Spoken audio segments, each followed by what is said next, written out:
Welcome to footballgameplan.com, where football makes sense. I'm Memory Hunt, the czar of the playbook. Bring you our NFL Week 11 preview between the Indianapolis Colts and the New England Patriots. Now let's take a look at some keys to victory for both teams, starting with the Colts. When I look at the Indianapolis Colts in this matchup versus New England, I start with the secondary. You look at guys like Darius Butler, who had an outstanding game last week versus Jacksonville, 2 interceptions. You also look at Josh Gordon and Cassius Vaughn. Can these guys go the distance? They're depleted. They don't have the depth. And you know the Patriots will come in and run 3 and 4 and sometimes 5 wide receiver sets. They may utilize both tight ends as well. So these guys will have to have an A game, but they also need help from the guys up front. These guys have to get pressure on Tom Brady. If not, then the secondary will struggle. I don't care if you have Rod Woodson, Deion Sanders, and Eric Allen back there. You won't be able to cover for no more than 3 seconds. But let's go inside the lab and look at the Colts offense and see how they match up versus the Patriots pass defense. The Indianapolis Colts rookie quarterback Andrew Luck has done a sound job this year, completing passes, moving the offense, staying within the framework of their game plan, and they're going to have to do that this week versus the New England Patriots, who run a lot of cover 3.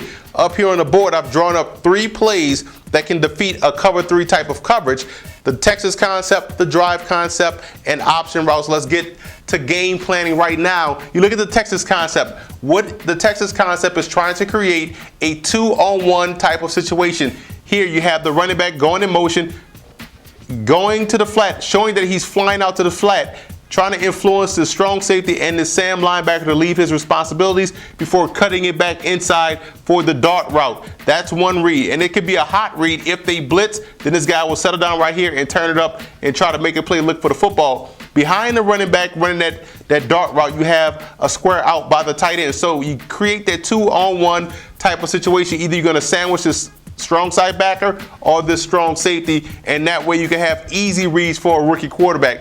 Here, the drive concept. What we're trying to do, we're trying to drive this receiver across the formation and create a 3-on-2 type of situation. We call it the Bermuda Triangle of coverage. You see right here, we have the guy running the crosser, and that's your first read because it's also the hot read, the built-in hot read.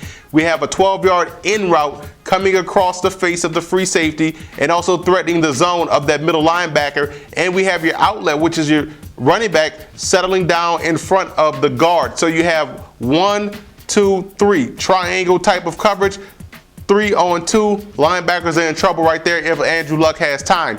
And the option route is one of my favorite routes because it allows your players to read coverage on the fly. So you have your back and you have your tight end running option routes. They can either break it out versus man, they can settle down versus zone. Or if they see a free safety leave, they can keep going up, and that way they have an easy opportunity to get big plays in the passing game. So you see right there, Andrew Luck has some options to not only get the passing game going, but stay within the framework of the Colts offense. Now let's move over to the New England Patriots in this matchup, and they're facing a 3-4 defense, which means look for a lot of action to their tight ends. Guys like Rob Gronkowski and company getting a lot of action down the seams. The way you defeat a 3-4, you widen it out. And the Patriots don't have a problem with going to 3 and 4 wide receiver sets and also a hurry-up type of a tempo, keeping the same personnel in the ballgame. That could put a lot of pressure on the Indianapolis Colts defense. Defensively, when you face a team like the Indianapolis Colts that's sort of one-dimensional, you can play the run on the way to the quarterback. What that means is that you can get aggressive in your rush lanes while keeping gap integrity. If you happen to see the run on the way to the quarterback, then you stop it. Also, when you're getting pressure on Andrew Luck, it's important to get him on the ground. He's one of the more slippery quarterbacks because of his size and his athleticism. So guys like Rob Ninkovich and company have to make sure they finish the drill versus Andrew Luck.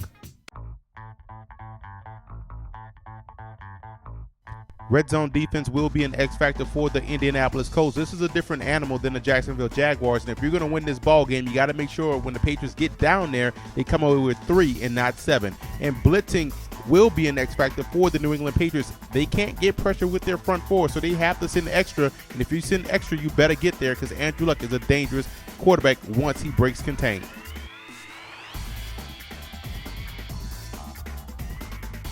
I like New England in this ball game. When you look at the matchups right now, the Patriots have a lot of depth and talent at the receiver and tight end position, and the Colts are thin in the secondary. I think that could come back to haunt them this week, and the Patriots will just spread the field and force these guys to go to the nickel and dime cornerbacks where they will take advantage of those individual matchups. And I also want to give a huge shout out to Patriot fan forums and Colt fan forums. for always showing football game plan support.